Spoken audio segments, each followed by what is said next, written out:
Здраво, ова е 345-тото издание на Видеологија со Златко Ѓелевски, дигитален краток осврт за актуелни филмски остварувања, односно спонтана критичка анализа која е збир на први впечатоци илустрирани со подвижни слики. На денешниот репертоар е The Apprentice од Алија Баси, во кој станува збор за младиот Доналд Трамп, глумен од Себастијан Стен, како го започнал пред се неговиот бизнис за недвижен имот во 70-тите и 80-тите години на минатиот век, односно инициран со помош на неговиот адвокат Роб Коен, глумен од Джереми Стронг, прикажувајќи го нивниот заемен однос низ годините се до разболувањето на Коен и начинот на кој тој е третиран од Трамп, чија империја е во подем. Ако започнеме од насловот, тогаш мора да ја земеме предвид неговата повеќе значност, затоа што на буквалистичко рамниште е аналоген на истоимената реалити ТВ серија во која Трамп бараше свој соработник и еден по еден ги отпушташе во епизода кандидатите, но од друга страна се однесува на еден калфа, односно чиракот на Роб Коен, под чија закрила ќе подлегне Трамп, кој ќе го подучи на сите подмолни методи за доаѓање до целта на секој можен неетички начин. Хипотезата на сценаристот Габриел Шерман е дека методологијата на манипулирање со медиумите и практикувањето на наметнувањето на заканите се начела кои ги има позајмено Трамп од адвокатот, кој го зема под своја закрила, одредници кои низ годините Трамп ги има присвоено и рафинирано.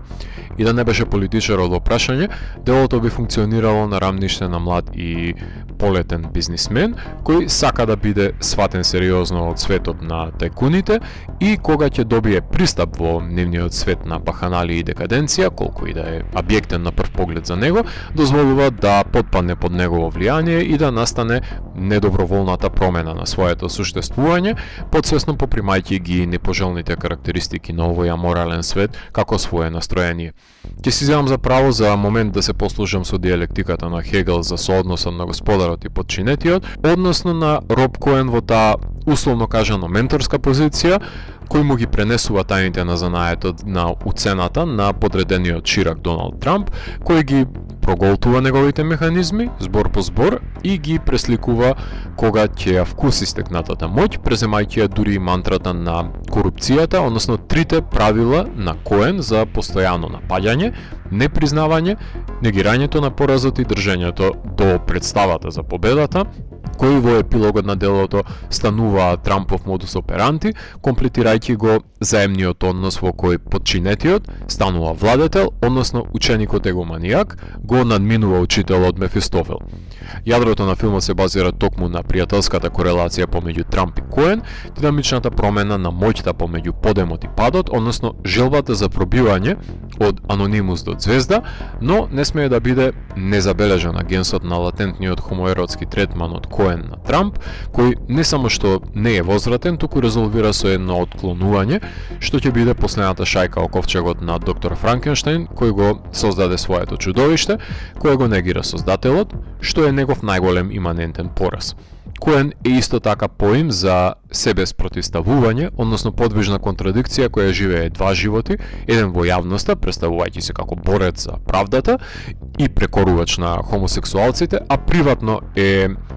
подготвен да прегази секаква етичка вредност и нема проблем да учествува во истополови оргијашења. Робусниот Трамп е олицетворение на капитализмот и екземплар за познавањето на вистинските луѓе на високите позиции, кои имаат значаен удел за да се реализираат сите зацртани проекти на експедитивен пат, под уцена се разбира, милие кое до ден денес го практикува конкретно и кон самиот филм, против кој веќе има поднесено петиција неговите адвокати. Не гледам некоја дискрепанца, односно недоследност помеѓу ликот и личноста. Затоа сметам дека филмот не сведочи само за настанувањето на митот за Трамп, туку повеќе говори за раѓањето на капиталистичката Америка од 80-тите и за вредностите кои ги промовира и прокламира за десеткување на создадените противници со бескрупулозни подмолни игри за да се стигне до врвот по секоја цена. Фрла поглед во диспропорцијата на животот на финансиски надмоќните и ненаситната глад за моќ на која се навлекуваат, не баре бела линија во 80-тите. Наследчивоста е можеби единствената здраворазумна карактеристика која треба да ја повлечеме како стремеж, но не за стимулот на целите за кои е употребена болната амбиција и ненаситната алчност во творбата. кога е фикционо делово прашање, воопшто не сум заинтересиран за вистинитоста на одвивањето на сцените,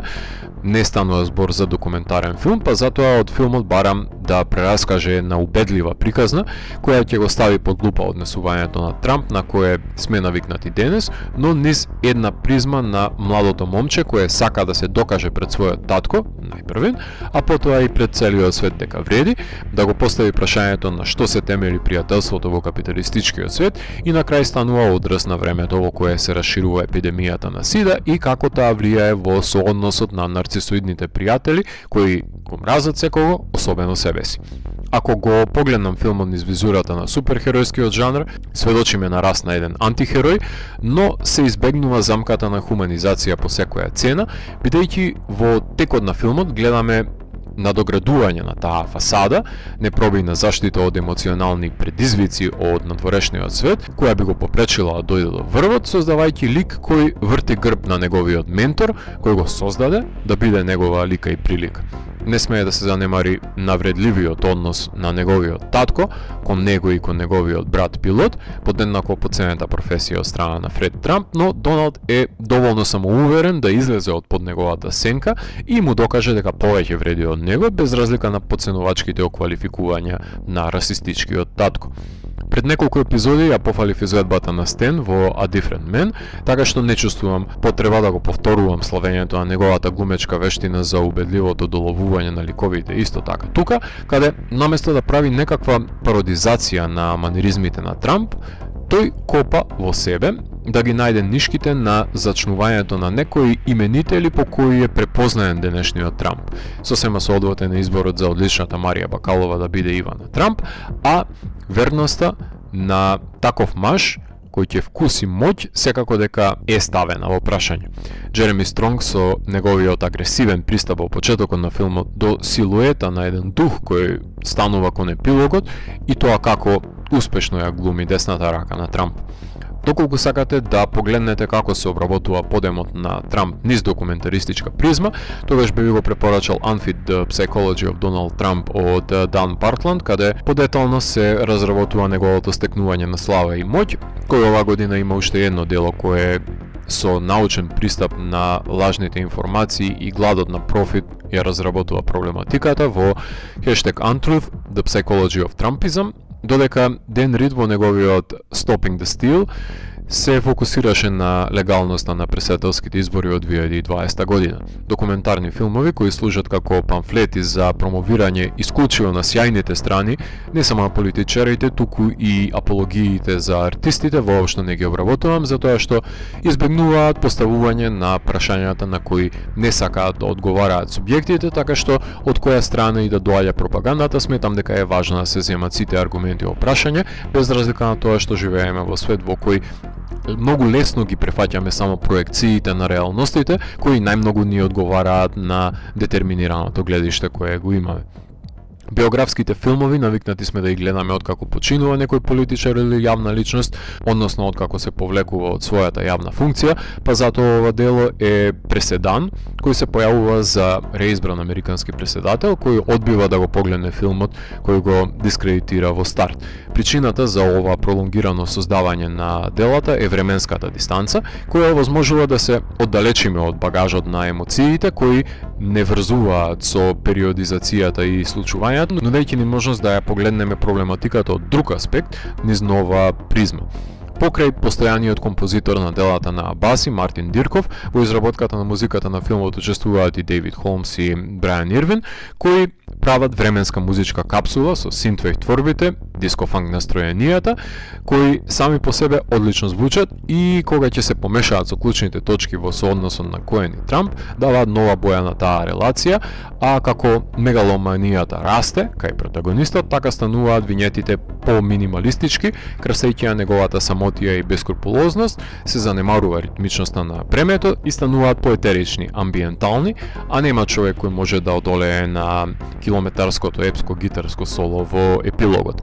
За кинематограферот Каспер Туксен говорев кога го рецензирав The Worst Person in the World, кој има задача со бројни филтри да ја долови дигиталната снимка преку Alexa 35 да биде аналогна на снимките од 80-тите, иако текстурата на филмската лента не е достижна со ниту една дигитална градација, како што може да забележиме од 16 мм снимки од 70-тите, што воопшто не крати на гледачкото искуство, затоа што со самите апартмани и костимографијата се доловува преминот од матниот Grindhouse Нью Йорк во елитниот дел по кој препознаен денес. Тоа значи дека Туксан кадрира во хотели кои ќе ги изгради Трамп и тоа кадрира на рака во миговите кога се доближува до интимистичките сцени за да се долови непосредно, малтене квази документаристичко продирање во животот на Трамп. Уште една колаборација има и на рамниште на монтажата, каде покрај тоа што постојаната монтажерка на делата на режисерот Оливија Нергардхолм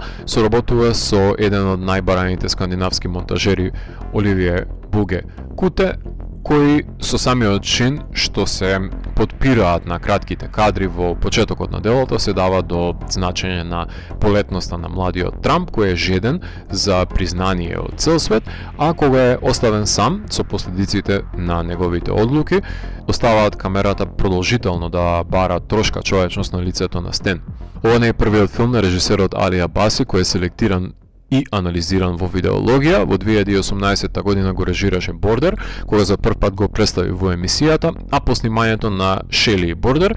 го режираше играниот Холи Спајдер, еден од најзначајните ирански трилери за новинарот кој се пушта во потрагата во иранското подземје да го најде убиецот на проститутки, кој е убеден дека ги чисти улиците од грешниците, и филмот имаше одлична тензична прва половина и откако ќе се претвори во процедурален епилог, драстично паѓа квалитетот на делото, интензитетот и потенцијалот на творбата, поради што не го избрав да биде дел од емисијата, нема лути штука, негово е да снима, а моје е да критикувам, а филмот зема палма за актерка на Канскиот фестивал со неколку номинации за Европскиот Оскар, наградени на Black Nights и на Fantastic Fest. Минатата година ги режираше последните две епизоди од популарната ТВ серија The Last of Us. Во најава е дека ќе режира негова адаптација на Хамлет, кој ќе биде напишан од страна на Сион, така што ме радува што поседува разноликост филмографијата на овој иранско-дански режисер, кој на еден или друг начин преку неговите интимистички погледи ги хуманизира монструмите или пак не дозволува да погледнеме во чудовишната страна на луѓето. Штета што фокусот на делото е само на почетокот на кариерата на Трамп, би гледал неколку продолженија за неговите подли подвизи, но покрај декадентните сцени мислам дека Абаси има пропуштено можност да внесе некоја урнебесна луцидна секвенца која ќе ги сублимира кокаинските забави, но поголемиот проблем е дали успеаваме да добиеме спознание за онтолошкиот свет зад резигнираната гримаса на Стен, или пак само ќе го толкуваме ликот како продукт на неговите околности. Филмот обезбеди буџет од 15 милиони долари, дел од противниците на Трампа, дел од неговите поддржувачи, кои се прелажале дека ќе биде филмот фалоспев за неговиот лик, кој ќе ги глорифицира сите негови одлуки до патот на успехот, и својата премиера ја имаше на Канскиот филмски фестивал, а потоа беше прикажан во Телурайт, Beyond Fest, Рио, Цирих, BFI, но имаше проблем да најде доволно смели дистрибутери кои би го прикажале на репертуарот на киносалите, стравувајќи од тужби на Трамп, но Rocket Science се тие кои смело застанаат за филмот продуциран од десетици помали продукции, Kickstarter кампањи и одбивање на Netflix да застане зад проектот, кои не сакаат да ги вознемират претплатниците кои гласаа за Трамп. Така што Абаси си создаде многу непријатели со овој филм, меѓутоа остана доследна на неговата визија да се обиде да го демистифицира зачнувањето на културолошкиот феномен што се нарекува Доналд Трамп.